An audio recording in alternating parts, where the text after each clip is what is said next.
So getting started with meal plans. I have looked at a few different meal plans. I wouldn't say it's very extensive. It's just, I've looked at a couple things. Some of my goals for meal prepping, one was weight loss. One is trying to be more budget friendly. And then the other is health concerns. So like blood sugar and insulin type things, special diets, intolerances and allergies. And then we've also dealt with some GERD, IBS type issues. What I have been frustrated about with the existing resources I found is that I feel like they still don't address my specific concerns. There are lots of meal plans out there. There are lots of people who've done tons of work in this, but I tend to find that I still have to do the planning. As much as I want to find some magic system where you can just like insert it into your phone or whatever and it just spits out these wonderful meals, at the end of the day, eating well is hard work.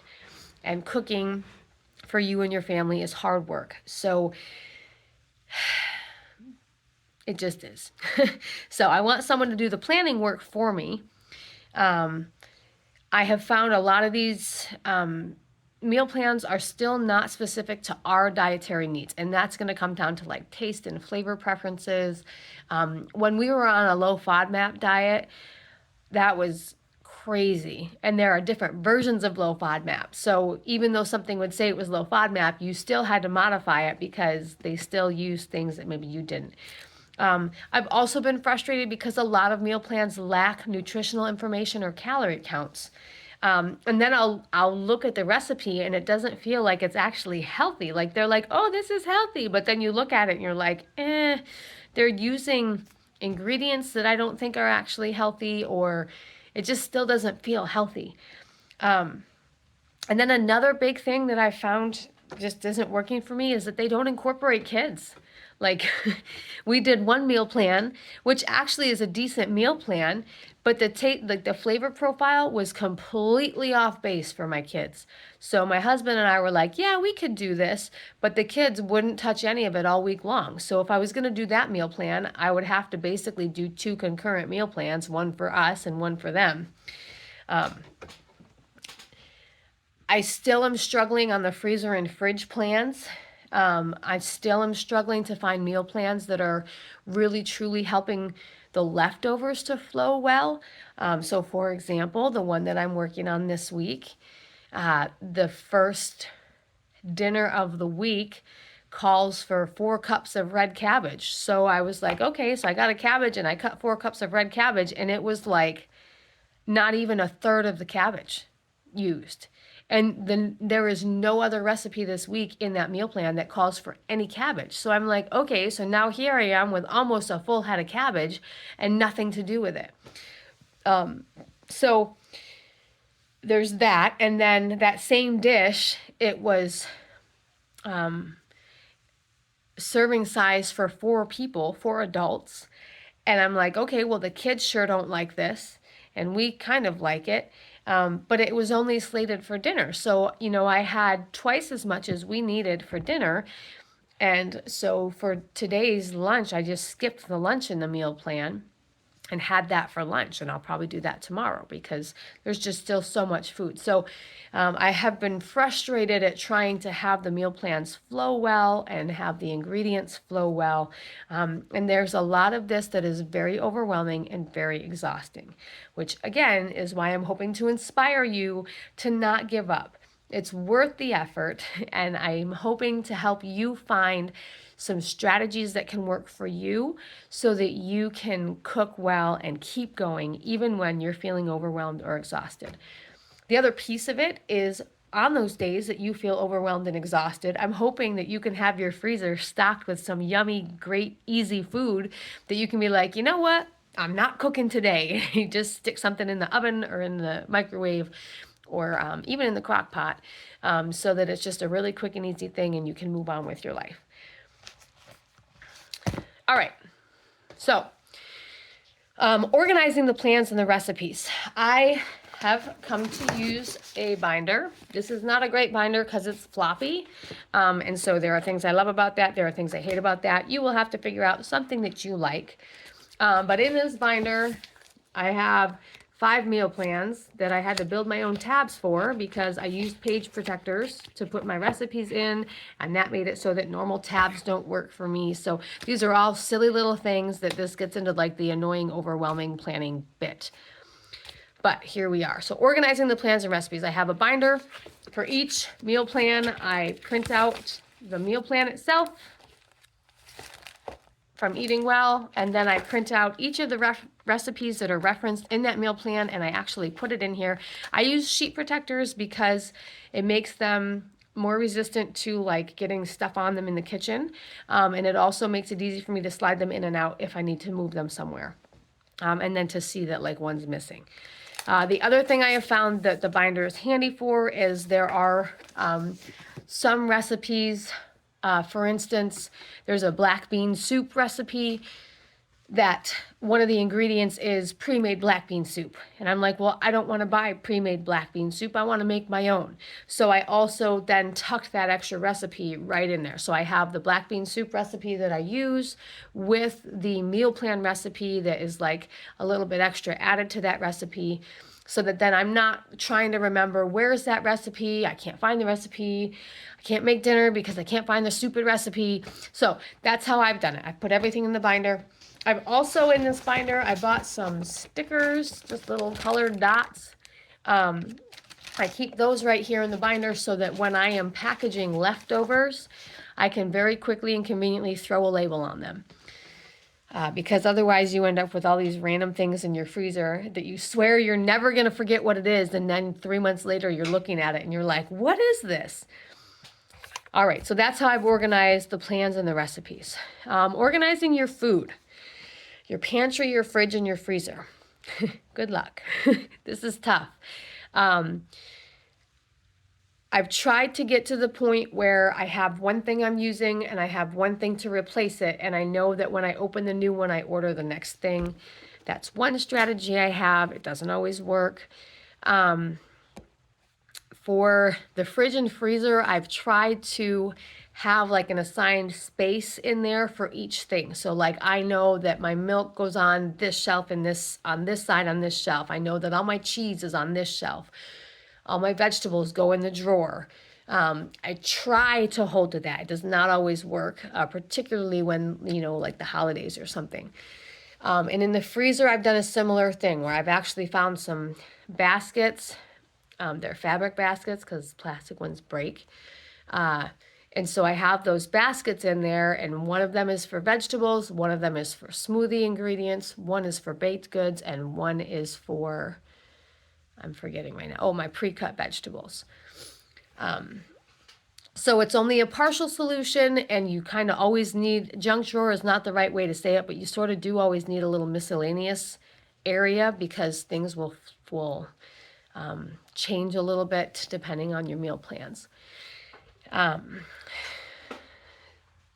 So however you've got to do it, just try to be a little bit thoughtful about organizing your food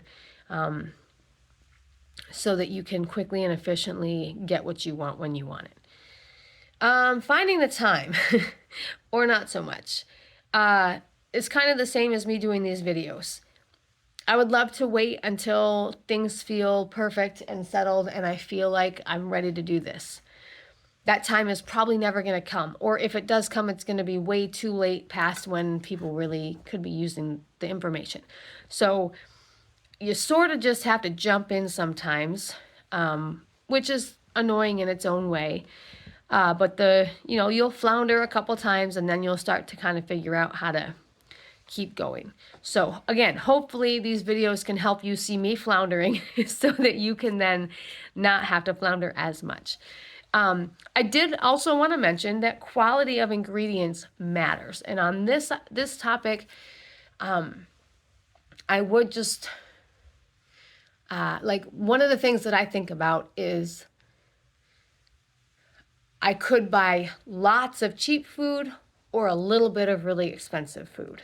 And so part of the thought process here is that in theory, because you will not be eating the same volume of food, because you're not eating the cheap stuff that doesn't fill you as well, because you can eat less of higher nutrition foods, the price should kind of equal out in the end. I mean, you probably still are going to pay more because you're buying quality food, but there is some sort of a balance there because, again, I used to eat a box of chips or a bag of chips or whatever you want, like, Triscuits or Cheez-Its or whatever, go through a box or two of those every week.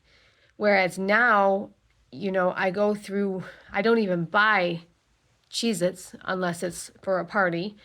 When I do buy crackers, we go through maybe a box in a month. Like, it's just not something that I'm gonna stock for my house. It's an occasional thing. Tortilla chips are another great example where now I buy tortilla chips very specifically to go with the black bean soup. We don't just have them out and eat them all the time. So I can buy a higher quality tortilla chip because we're not just eating them constantly, it's a more intentional thing. So quality matters. Some of the places that I have found this to be particularly true is cottage cheese and kefir. And these are just examples. There are lots and lots of examples. These are just the two I chose. Cottage cheese, we buy the Good brand. I have tried, one day my husband went to the grocery store at a grocery store that doesn't sell the Good brand. So he bought a different brand that they had, and I ended up giving it to the dog because none of us would eat it because it just was not good. Kefir is another thing that I have found, like when I first heard about kefir, and I still, like, I hear kefir and I'm kind of like, oh, kefir. Quality definitely makes a difference. And some of it's just a flavor thing. So I guess what I'm trying to encourage you is, like, don't be afraid to try a couple different things and see if you like one brand or another brand. Don't just write it off because you're like, oh, I didn't like that before, I won't like it again. Give it a chance. Because a lot of the times in these meal plans, they have those weird ingredients to try to improve that nutritional profile and give you an all-around better picture. So I'm encouraging you to be brave and try things. And even if you didn't like one brand of kefir, maybe try a different brand of kefir and see if that helps. I also wanted to touch on why I take breaks between plans. I feel like I've touched on a little bit of this again. I'm just going to kind of say it all together. I get frustrated because the plans don't use all the ingredients. They often leave me with leftovers of things. Or I'm having to add in stuff because the kids don't like what's on the plan. So I just end up having extra food. So I'll do the 7 days of the plan, which honestly I often end up doing like 5 or 6 days because we rearrange and stuff happens and things come up. And so then I don't even end up doing all the meals. But we'll do the meal plan, and then I will take some days off for, I call it just decompression of, like, number one, my husband really likes to cook. And when I meal plan, he's like, there's no room for me to be creative. So I try to give him some days like, hey, dinner's on you. Have fun. Here are the ingredients that I have hanging out left over from the last meal plan. See what you can do with them. And he's great at that. That's a really fun thing for him. Pizza. My kids like pizza. We've started making our own pizza. It's easy. We'll talk about that probably. But just to have a pizza night or have a night when we can just make a meal because we feel like we want to eat that meal, even though it's not in a meal plan. So those are reasons I take big breaks between plans. Another big reason is just my husband's work schedule. When he can be around to help me out with the meals and help me out with things so that I can actually pull together a meal plan, it makes a big difference. When he's not around, there are a lot of days that I'm like, okay, what's in the freezer? Or we're having peanut butter and jelly for dinner. Or when I ask the kids what they want for dinner and they say tuna fish, and I'm like, okay, like, why am I going to bother making this elaborate meal when my kids want tuna fish?